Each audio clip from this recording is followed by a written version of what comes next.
राधे राधे दोस्तों, आपका हमारे YouTube चैनल दिव्य भक्ति ज्ञान वेग में हार्दिक स्वागत है। आज हम सुनेंगे बृहस्पतिवार यानी गुरुवार व्रत की संपूर्ण कथा। उससे पहले जानिए देवगुरु बृहस्पति के बारे में। बृहस्पति देवता को सभी देवी देवताओं का गुरु माना गया है, जो कि किसी भी व्यक्ति को ज्ञान और सौभाग्य का वरदान प्रदान करते हैं। ऐसी मान्यता है कि अगर किसी व्यक्ति पर देवगुरु बृहस्पति की कृपा हो जाए तो उसे जीवन में फिर किसी भी बात की, किसी भी सुख की कोई कमी नहीं रहती। पुराणों में बृहस्पति देव को महर्षि अंगिरा का पुत्र बताया गया है। मान्यता है कि जब महर्षि अंगिरा की पत्नी को बहुत समय तक कोई संतान नहीं हुई, तब उन्होंने भगवान ब्रह्मा जी से प्रार्थना की। तब ब्रह्मा जी ने उन्हें एक व्रत बताया, जो कि पुष्वन व्रत कहा जाता है। इसके बाद महर्षि अंगिरा की पत्नी ने इस व्रत की पूरी जानकारी श्री सनत कुमारों से लेकर अपना पुष्वन व्रत पूर्ण किया, जिसके पुण्य प्राप्त से उन्हें एक बहुत ही तेजस्वी संतान की प्राप्ति हुई, जिन्हें ही बृहस्पति के नाम से जाना जाता है। नव ग्रहों के श्रेष्ठ बृहस्पति मात्र एक ग्रह नहीं है, बल्कि इनको देवताओं के भी गुरु कहा गया है। ब्रह्मा जी के मानस पुत्र महर्षि अंगिरा के 3 पुत्र हुए, बृहस्पति, उथ्य और संवर्त। इनमें बृहस्पति सबसे ज्येष्ठ अर्थात बड़े हैं। बृहस्पति अत्यंत सत्वगुणों से युक्त, वाणी, बुद्धि और ज्ञान के अधिष्ठाता तथा महान परोपकारी हैं। बृहस्पति देव अपने एक रूप से देव पुरोहित के रूप में इंद्र सभा, ब्रह्म सभा में विराजमान रहते हैं और दूसरे रूप से ग्रह के रूप में प्रतिष्ठित होकर नक्षत्र मंडल में विराजमान रहते हैं। बृहस्पति देव के देवताओं के गुरु बनने के पीछे एक अत्यंत सुंदर कथा स्कंद पुराण में वर्णित है, जिसके अनुसार एक समय देवगुरु बृहस्पति ने काशी में शिवलिंग की स्थापना कर घोर तपस्या की। तपस्या करते हुए 10,000 वर्ष बीत गए। तब महादेव उस शिवलिंग से प्रकट हुए और बृहस्पति देव से कहने लगे, मैं तुम्हारी तपस्या से प्रसन्न हूँ, अपना अभीष्ट वर मांगो। अपने सामने उन अत्यंत प्रकाशवान तेजोमय शिव को देखकर बृहस्पति ने उनकी स्तुति करनी शुरू की। हे जगन्नाथ, आप त्रिगुणातीत, जरा मरण से रहित, त्रिजगमन्य, भक्तों का उद्धार करने वाले और शरणागत वत्सल्य हैं। आपके दर्शनों से ही मैं कृत हो गया हूँ। मेरी समस्त कामनाएं पूरी हो गई है, अतः अब कुछ भी अप्राप्त नहीं रह गया है। बृहस्पति की ऐसी स्तुति सुनकर महादेव ने और अधिक प्रसन्न होकर उनसे अनेक वर दिए। कहा, हे अंगिरस, तुमने बहुत अथार्थ बड़ा तप किया है, इसलिए तुम इंद्रादि देवों के पालक तथा ग्रहों में पूज्य हो जाओगे और तुम्हारा नाम बृहस्पति होगा। महादेव ने आगे कहा, हे ग्रहाधीश, तुम बड़े वक्ता और विद्वान हो, इसलिए तुम्हारा नाम वाचस्पति भी होगा। जो प्राणी तुम्हारे द्वारा स्थापित इस बृहस्पतिश्वर लिंग की आराधना करेगा और तुम्हारे द्वारा की गई स्तुति का पाठ करेगा, उसे मनोवांछित फल प्राप्त होगा और ग्रह जनित कोई अन्य बाधा उसे पीड़ित नहीं करेगी। इतना कहकर महादेव ने सभी देवताओं को बुलाकर बृहस्पति जी को देवाचार्य तथा देवगुरु के पद पर प्रतिष्ठित कर दिया। बृहस्पतिवार के व्रत की पौराणिक कथा के अनुसार एक दिन इंद्र अहंकार पूर्वक सिंहासन पर बैठे थे और बहुत से देवता, ऋषि, गंधर्व, किन्नर आदि सभी सभा में उपस्थित थे। जिस समय बृहस्पति जी सभा में आए तो सभी देवतागण उनके सम्मान में खड़े हो गए, किंतु इंद्रराज ग्रह के कारण अपने सिंहासन से न उठे। यद्यपि वह सदैव उनके आदर के लिए उठते थे, बृहस्पति जी इसे अपना अनादर समझकर वहां से उठकर चले गए तब इंद्र को बड़ा दुख हुआ कि मैंने गुरुदेव का अनादर किया है, मुझसे बहुत भारी भूल हो गई है। उनकी कृपा से आज मैं यह वैभव प्राप्त कर पाया हूँ।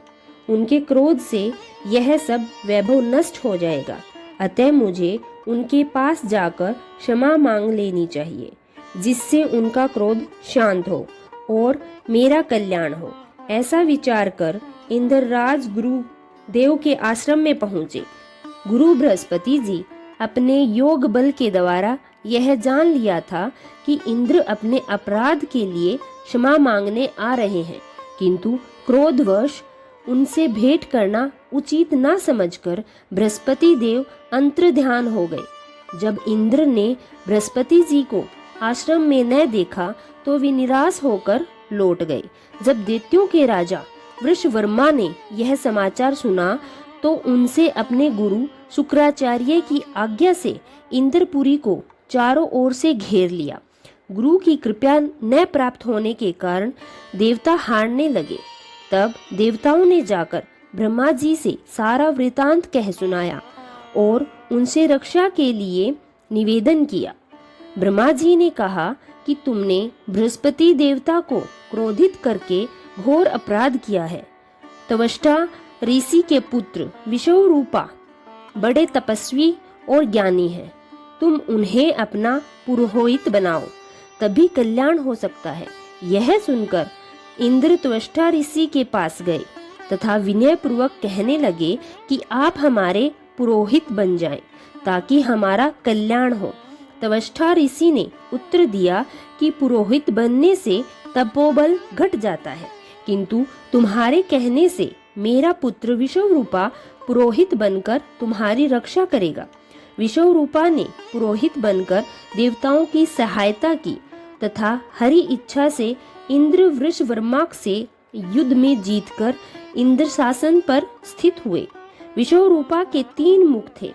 एक मुख से वह सोमपल्ली लता का रस निकालकर पीते थे, दूसरे मुख से मदिरा पीते थे और तीसरे मुख से अनादि भोजन करते थे। इंद्र ने कुछ समयोपरांत कहा कि हे देव, मैं आपकी कृपा से यज्ञ करना चाहता हूँ। विश्वरूपा की आज्ञानुसार यज्ञ प्रारंभ हो गया। एक दैत्य ने आकर विश्वरूपा से कहा कि तुम्हारी माता दैत्य की कन्या है, इस कारण दैत्यों के कल्याण के लिए एक आहुति दैत्यों के नाम पर भी दे दिया करो। विश्वरूपा ने उस दैत्य का कहा मानकर आहुति देते समय दैत्यों का नाम भी धीरे से लेने लगे। इसी कारण यज्ञ के द्वारा देवताओं के तेज में वृद्धि नहीं हुई। इंद्र ने यह वृतांत जानते हुए क्रोधित होकर विश्वरूपा के 3 सिर काट डाले। तीनों सिर कटते ही अलग अलग जीव उत्पन्न हुए। मदपान करने वाले मुख से भंवरा, सोमपल्ली का रस पीने वाले मुख से कबूतर तथा अन्न खाने वाले मुख से तीतर उत्पन्न हुआ। विश्वरूपा के मरते ही इंद्र का स्वरूप ब्रह्म हत्या के प्रभाव से बदल गया। देवताओं द्वारा 1 वर्ष तक पश्चाताप करने पर भी ब्रह्म हत्या का वह पाप कम न हुआ, तो सब देवताओं की विनती पर ब्रह्मा जी गुरु बृहस्पति देव जी के साथ लेकर इंद्रपुरी पहुंचे। उस ब्रह्म हत्या के 4 भाग किए, उनमें से 1 भाग पृथ्वी को दिया। इस कारण पृथ्वी असमतल तथा कहीं कहीं बीज बोने योग्य भी नहीं है।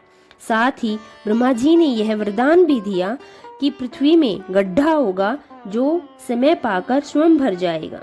दूसरा भाग वृक्षों को दिया जिनमें से गोंद बहता है। इसी कारण गूगल के अतिरिक्त सभी प्रकार के वृक्षों का गोंद अशुद्ध समझा गया है। वृक्षों को यह वरदान भी दिया कि ऊपर से सूख जाने पर जड़ पुनः फूट जाएगी। तीसरा भाग स्त्रियों को दिया। इसी कारण स्त्रियां हर महीने रजस्वला होकर पहले दिन चंडालिनी, दूसरे दिन ब्रह्मघातिनी और तीसरे दिन धोबिनी के समान रहकर चौथे दिन शुद्ध होती है। साथ ही उनको संतान प्राप्ति का वरदान दिया। चौथा भाग समुद्र को दिया जिससे फैन तथा सिवाल आदि जल के ऊपर आ जाते हैं। जल को यह वरदान दिया कि वह जिस वस्तु में डाला जाएगा वह बोझ से बढ़ जाएगी इसी प्रकार से ब्रह्मा जी ने सभी देवताओं को ब्रह्म हत्या के पाप से मुक्त किया। बृहस्पति देवता अत्यंत दयालु है। जैसी जिसकी कामना होती है वह पूर्ण करते हैं। इस व्रत को करने से व्यक्ति अनेक प्रकार के कष्टों से मुक्ति पाता है। जो व्यक्ति प्रेम पूर्वक यह कथा पढ़ेगा उसकी सभी इच्छाएं पूर्ण होगी। अब हम बृहस्पति देव की आरती आरंभ करते हैं। ओम जय बृहस्पति देवा, ओम जय बृहस्पति देवा, छिन छिन भोग लगाऊं कदली फल मेवा।